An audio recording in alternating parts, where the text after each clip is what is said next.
Nous sommes en 1956, Dalida est au tout début de sa carrière. À cette époque, la sculpturale chanteuse se produit dans des petites salles et des restaurants de la capitale, lorsqu'elle va être remarquée par Bruno Cocatrix. Sous le charme, ce dernier l'encourage à tenter le concours des numéros 1 de demain, à l'Olympia. La chanteuse italo-égyptienne accepte et se produit devant une salle comble. Assis au premier rang, Lucien Maurice, directeur des programmes d'Europe 1. Il est subjugué par la voix de l'artiste, et par sa beauté. Si est-il le début d'une collaboration, avec le titre Bambino qui la rendra star, mais aussi, d'une histoire d'amour.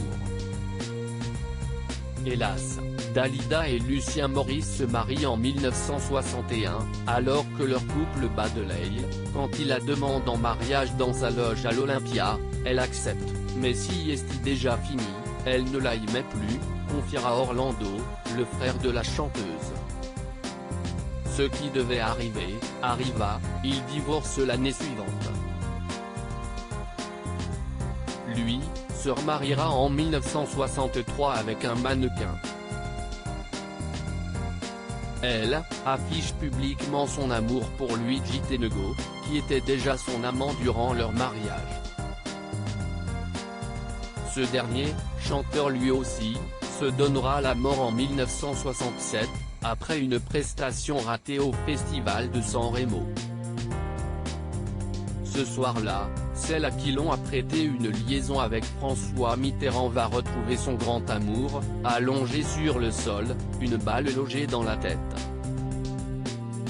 Elle ne s'en remettra jamais.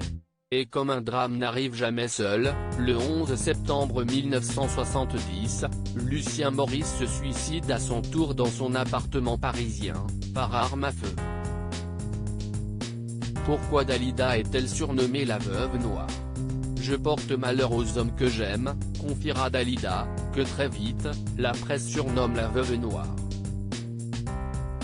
Un triste constat.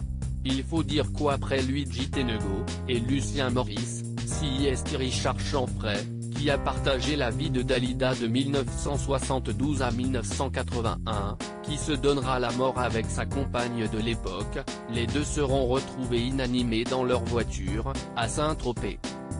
Un double suicide, provoqué par une prise mortelle de barbiturique. Quant à son plus fidèle ami, Mike Brandt qui comme elle était rongé par la dépression et la mélancolie, mourra le 25 avril 1975 après avoir sauté du 6e étage d'un immeuble parisien. Épuisé par tant de drames, l'interprète d'Il venait d'avoir 18 ans, se donnera la mort en 1987.